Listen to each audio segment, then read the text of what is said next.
I want to start the symposium today by just updating, well, talking about some of our very recent work in the therapeutic oligonucleotide area. It's very much work in progress, so it's just to actually introduce the field to those who are not familiar with it. I know that many of you are familiar, but also to just give a flavour of the direction that we're trying to go in. So first of all, I want to just mention that none of this work would have been possible without the remarkable contribution of Mark Carruthers in developing the methodology for solid phase oligonucleotide synthesis, which he did all the way back in the 1980s. And you know, he hasn't yet got a Nobel Prize, which is quite remarkable actually, considering the impact that his work has had in biology, medicine, throughout. But you never know, I mean, maybe in the next couple of weeks that might change. So this is really important to acknowledge the contribution of people like Mark Carruthers. We've been working on click chemistry for a very long time, since about 2006. We originally started to just look at click chemistry as a method of ligating oligonucleotides together in aqueous solution in a chemical way rather than a biological way, doing a purely chemical reaction which is extremely efficient. And we developed these triazole linkages which can be read through by DNA polymerases, quite surprisingly actually, and also by RNA polymerases. And of course, you know, there are many potential advantages of this kind of linkage because it's very stable and it's very easy to form. Now, today I'm not going to talk about all the biotechnology kind of stuff that we've done with these artificial triazoles. I'm going to focus more on therapeutic oligonucleotides. But this is a kind of background to where we started our work on therapeutic oligonucleotides. The ability to join together DNA strands or introduce artificial backbones into DNA strands that could have certain advantages. Now, this is a triazole linkage in a DNA duplex determined by an NMR study. And what you can see here is a blue duplex and a yellow duplex. And the yellow I'll just go back to show that once more. Sorry. So the yellow duplex is a duplex that contains one triazole linkage here, and the blue one is just a normal duplex, so it's a straight comparison. And you can see that this triazole has no problem to help the DNA to form a normal duplex, but it just protrudes a little bit in between the major and minor group. And essentially, we did this structure from a duplex, it's just a short DNA duplex, and we were able to show by NMR that there's a kind of a shift between the triazole and the normal phosphate group. But nevertheless, this triazole linkage allows DNA polymerases to recognize and read through this modified strand. So that's just what we did previously in terms of biotechnology, and we did a lot of work and published a lot of things in this area. But one of the nice things about triazoles is that you can catalyze them by either copper or ruthenium. And if you catalyze them by copper, you get a 1,4 disubstituted triazole, but by ruthenium, you get a 1,5 disubstituted triazole. So what you have then is like 2 for 1. You can make two different backbone linkages by different types of catalysis. We did most of our work on copper catalysis, but more recently we've been looking at ruthenium. The advantage of copper is that you can join DNA strands together in aqueous solution very efficiently, so you can templatedly ligate DNA strands together. It's very different with ruthenium. Ruthenium doesn't work in aqueous conditions. So in order to introduce modified backbones by ruthenium catalysis, you have to make a dinucleotide phosphoramidite and add it during oligonucleotide synthesis. But nevertheless, it gives you a method of introducing artificial linkages into modified DNA. So, we've been able to put all sorts of different azides and alkynes into DNA strands and make different variants of these triazole linkages, which have all got different physical properties. And it turns out that if you have 6 bonds in between the 2 sugars, you get the best results in terms of biocompatibility. You also get the most stable duplexes. It's a little bit of a generalization, but it's a good general rule.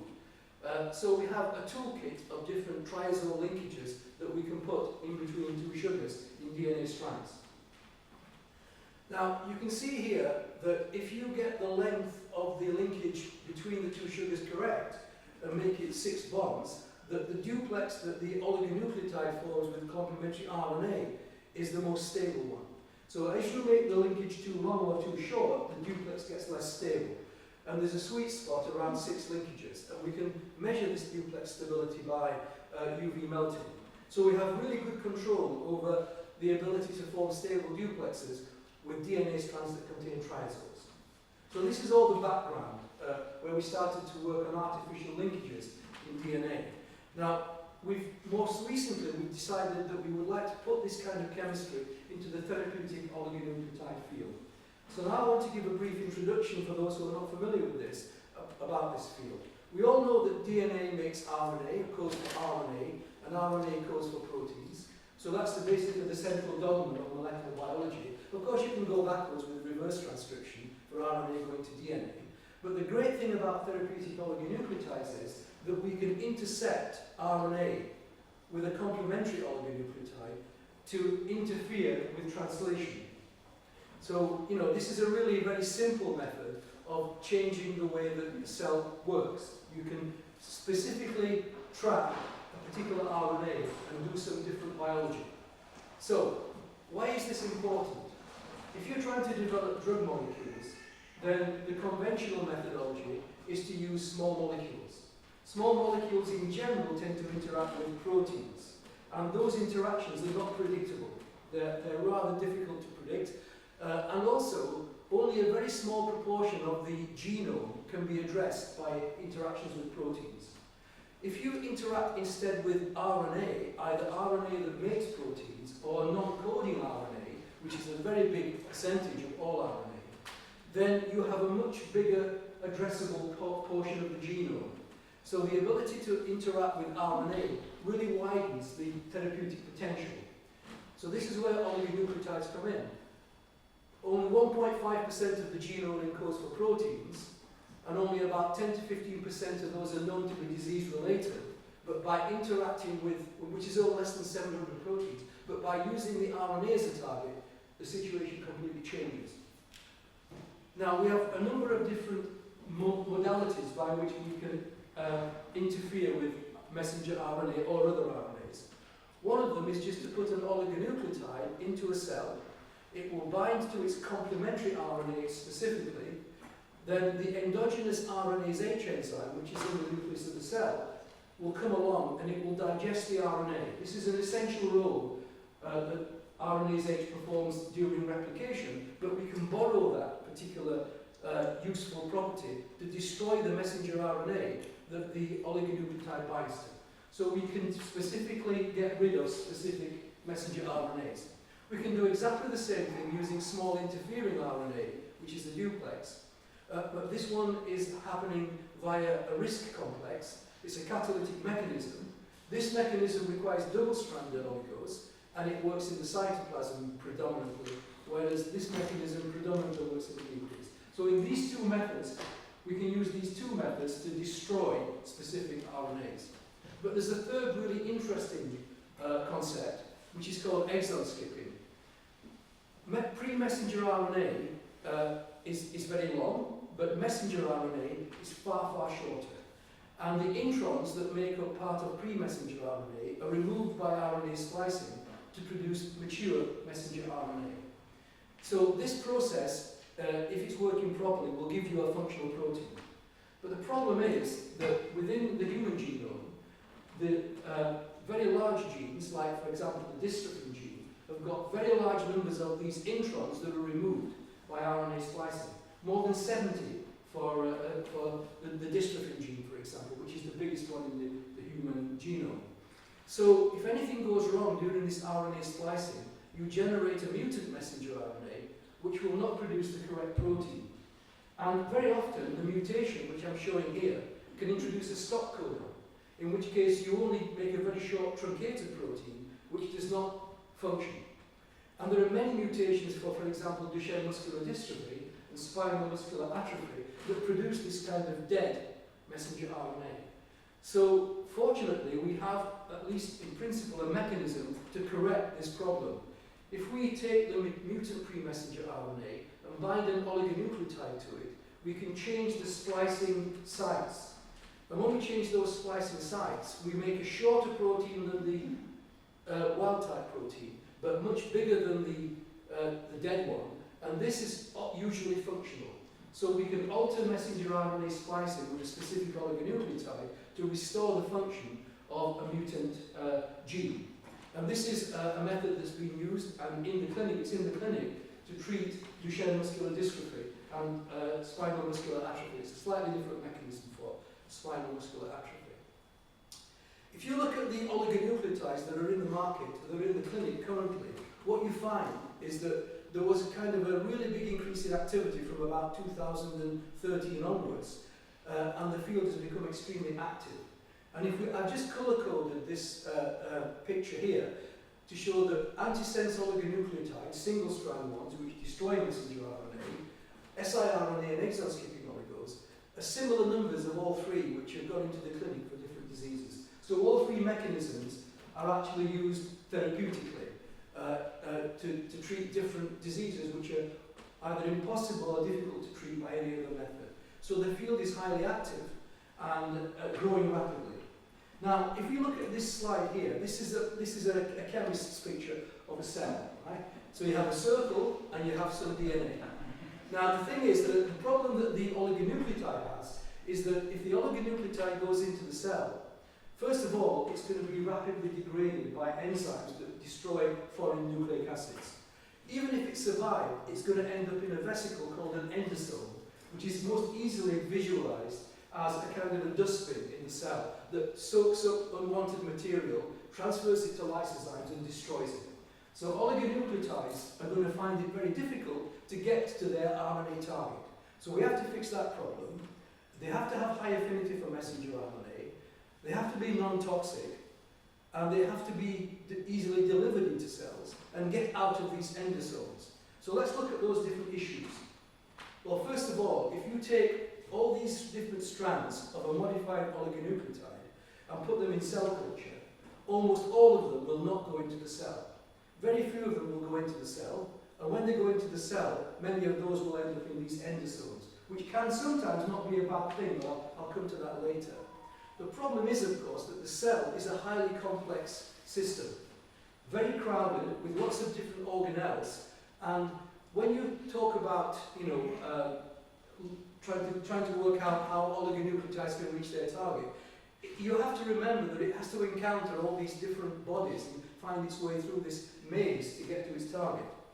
And it, first of all, has got to get through this bilayer, this semi-synthetic bilayer on the cell surface, penetrate that bilayer, and then start its journey. So this is a tough ask, it's difficult for a big molecule.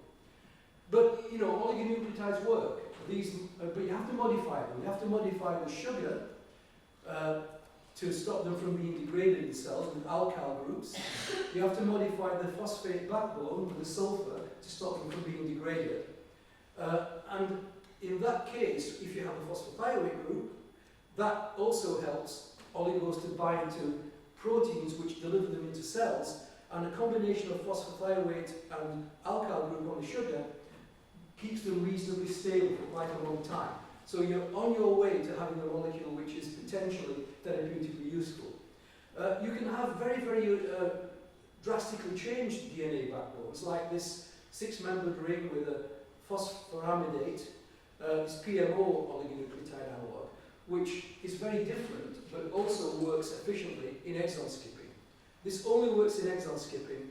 When you start to modify the sugar and backbone very heavily, you do not get activity against RNase H, so you cannot destroy the target RNA. So this is very specific for exon skipping, this kind of backbone. You can also get locked nucleic acids, where you have the sugar which is modified, which help the oligonucleotide to have the correct conformation to bind to its target. More of that a little bit later. But most of the chemistry that's used these days in the clinic has been around for over 20 years. It's been established, it's known to give reasonable levels of toxicity, not too high, and people trust that chemistry, but it has limitations. So we were interested in thinking about these charge neutral backbones, like in this molecule which is used to treat Duchenne muscular dystrophy. And we were wondering whether or not we could take advantage of other charge neutral linkages, reduce the overall charge in an oligonucleotide, reduce the sulfur content, which is related to too much protein binding. The oligonucleotides need sulfur to get delivered, to get into cells, but they can get trapped with proteins if they're with too many phosphorothioates? And can we get very stable linkages which can mediate the toxicity of some of the well-known modified oligonucleotides? So we wanted to explore the properties of other charge-neutral backbone analogues and see if we can change the properties by bringing in new analogues. Now, we started with our favourite molecule, which is the triazole, and we were a bit disappointed because if you put several triazoles into an oligonucleotide and you bind it to its target, it doesn't stick very well to its target RNA. The duplex stability goes down from 56 degrees to 39 degrees when you measure it by UV melting. So this is no use. If you add lots of triazoles, the oligonucleotide will not stick to its target efficiently.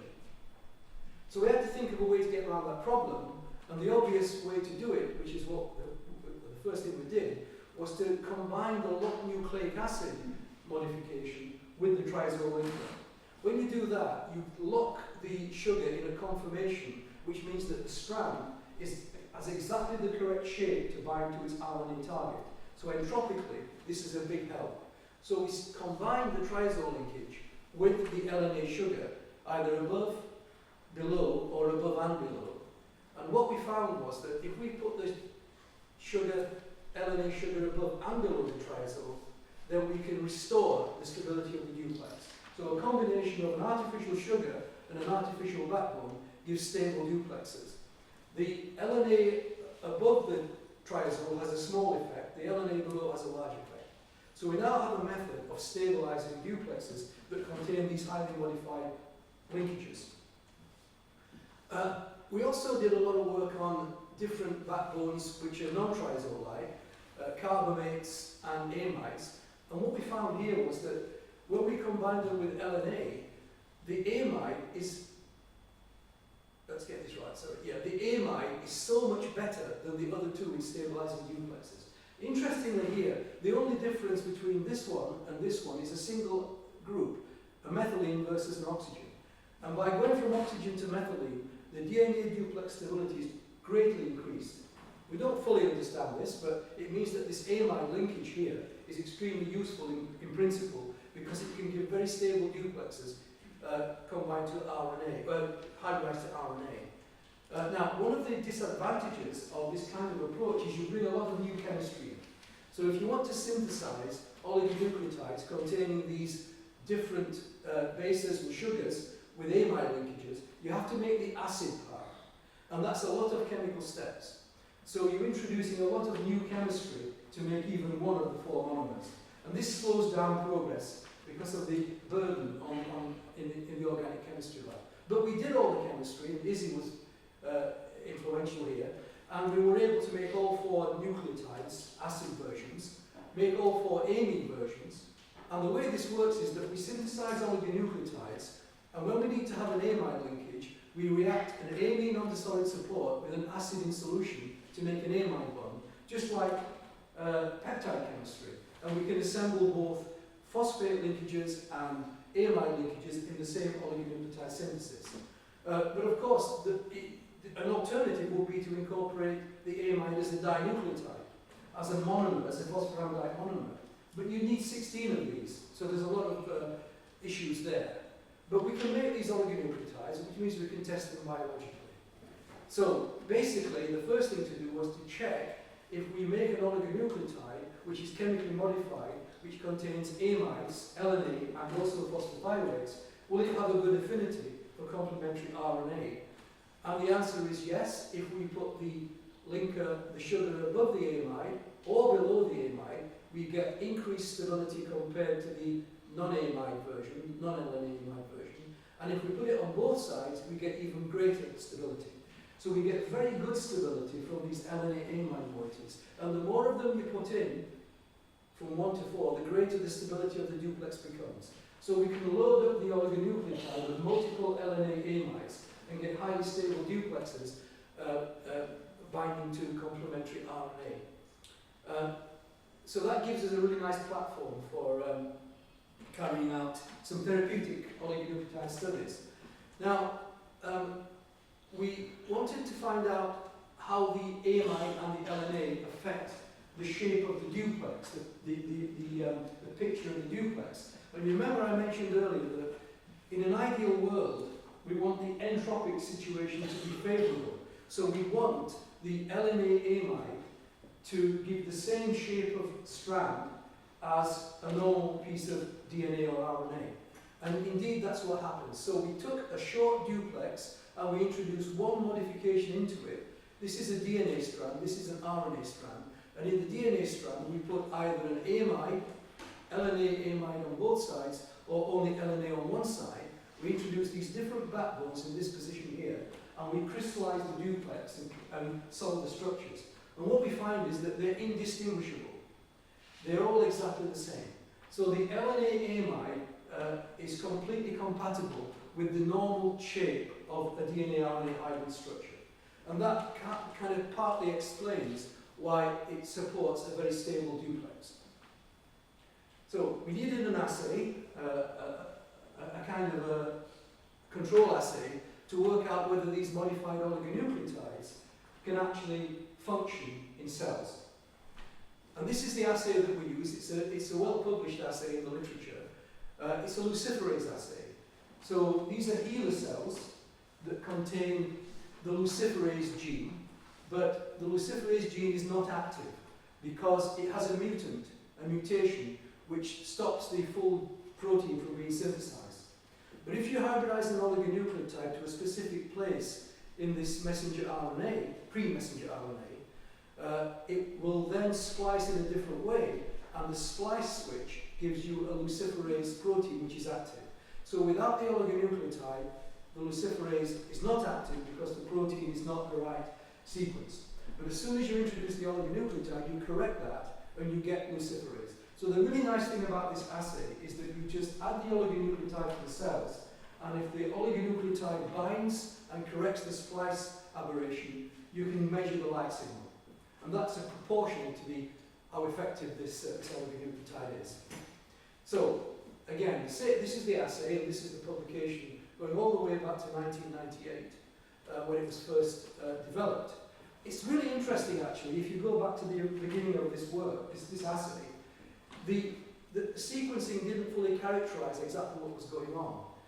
The assay works, and there's an oligonucleotide sequence published that will bind in that position and create a luciferase gene, and this is the sequence. But actually, and this is a kind of a little bit of a cautionary tale, this control oligonucleotide has been used for, I think, more than 20 years, but it's by no means actually fully optimized, but people just keep using it. But the assay anyway works well enough for our initial purposes. So this is a different story that I could talk about later. But the point is that we can synthesize oligonucleotides which contain phosphorothioates and 2'-methyl groups. And these oligonucleotides bind here and they give luciferase activity. So we wanted to take this sequence here and introduce some LNA amides into it and see if it affected the performance of the oligonucleotide. Now this is just to show you that we can make and purify the oligonucleotides to a single peak, and we can characterize them by mass spec, and we always do that for every oligonucleotide that we make to confirm that they're pure. So the oligonucleotide control is this one, which is a 2'-methyl phosphorothioate, and the oligonucleotide that we've made is the same sequence, but where we have a diamond here, we've introduced LNA amides. So we put 4 of them into the oligonucleotide to reduce the overall charge, reduce the number of sulfurs, and see if it still works in vivo, in cells. So here we have the initial results that we got from this assay. This is transfection now. So we take these HeLa cells and we add a transfection agent, and we add the oligonucleotide with the transfection agent. So the oligonucleotide is going to get into the cells because the transfection agent is doing that job. And if we measure the splice switching activity, the light signal, we find that the oligonucleotide with the LNA amide has the same activity, more or less, as the control oligonucleotide, which is just 2'-methyl phosphorothioate, and is marginally better, pretty similar to the oligonucleotide, which has just got LNA but not amide. So we have 2 controls. One control is 2'-methyl phosphorothioate. One control is 2'-methyl phosphorothioate with the LNAs but not with the amide, and this has got both. And we have other controls which are scrambled sequences that don't work, and no oligo controls. So the scrambled sequence and the other controls don't give any light signal, but these three oligonucleotides all behave similarly. And they all behave similarly in a dose-dependent manner. And we have good evidence that these oligonucleotides don't kill the cells. They're not very toxic. The transfection agent is more toxic than the oligonucleotides.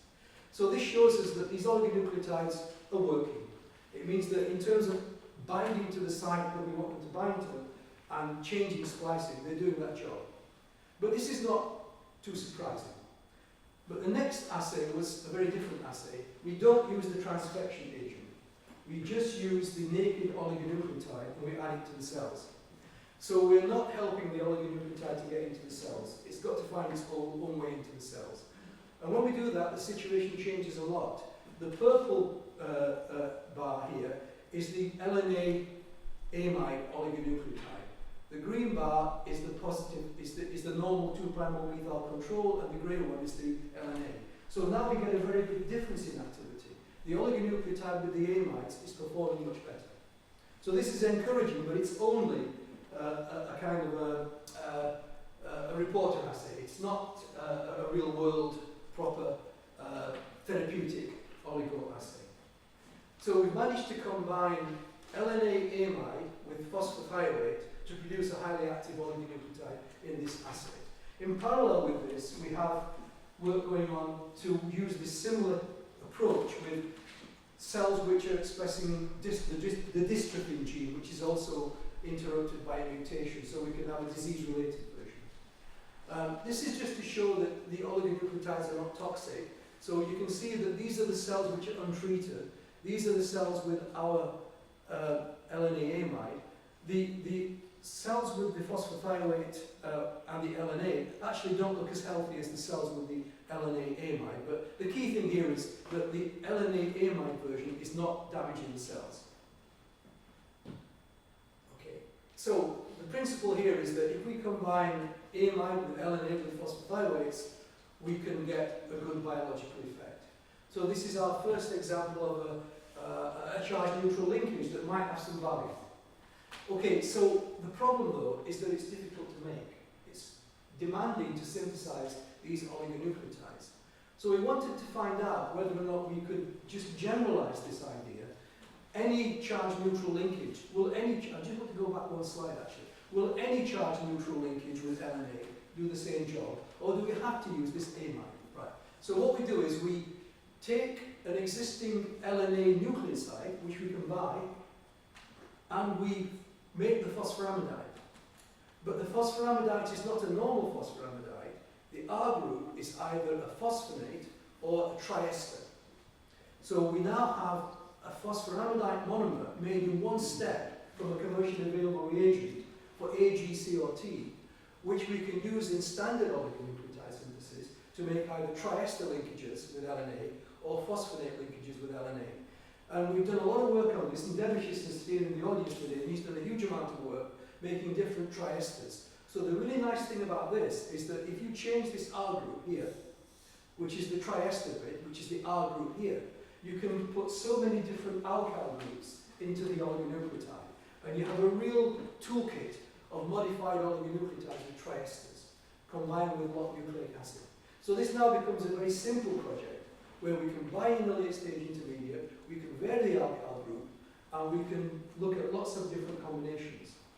Now this is just, there's no way I'm going to ask you to look at every one of these sequences, but this is just a display of what we did in 2 or 3 weeks in the lab, making all these different oligonucleotides with different alkyl groups attached in different positions on the sequence that we use in the luciferase assay.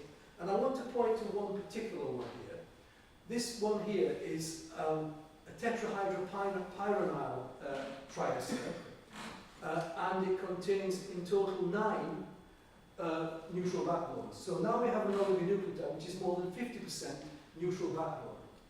Just to mention again one little subtle point, we have put sulfur here, but we can also put oxygen here. And if we put sulfur here, we maintain the phosphorothioate content of the oligonucleotide. But if we put oxygen here, the synthesis is almost identical on the synthesizer, we can reduce the sulfur content of the oligonucleotide. So we can mediate and play tunes with the sulfur content. And the oligonucleotide will still be completely stable in cells because the triester alone will make sure that the oligonucleotide doesn't get degraded in cells. So we have a situation where we can reduce sulfur content but have a stable oligonucleotide and vary the nature of the alpha group. We can do the same thing with phosphonates, but the chemistry is a little bit more demanding in terms of the detail.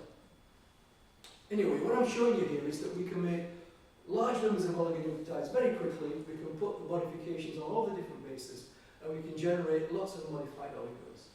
And I've put here exon skipping cell assays ongoing. I'll come back to that in a minute. I'm almost there now, actually. But when we were doing this work, we were also interested in sulfur chemistry. We wanted to change the phosphorus for sulfur. The principle is actually the same. What we're doing here is we're getting rid of the charge between the two sugars, but replacing now with a sulfamate or a sulfamide. So we're getting charge-neutral linkages in a relatively simple way, but using a different chemistry. And we published this work very recently in Orblet, but the key thing here is that when you put the LNA in combination with the sulfamate, or in combination with the triester, you get an added benefit. These oligonucleotides become chemically very stable. So the locked nucleic acid is actually sterically interfering and also probably electronically interfering with any degradative processes when you're synthesizing the oligos.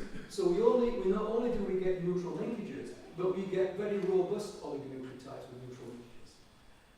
And when we put the sulfamate into oligonucleotides, we've done a lot of other backbones as well, but I want to concentrate on the sulfamate here. This molecule would not be stable if there wasn't a locked sugar here. It's protecting it from degradation when you deprotect the oligo. But if you look at the duplex stability and compare it to, for example, the amide, it's extremely stable.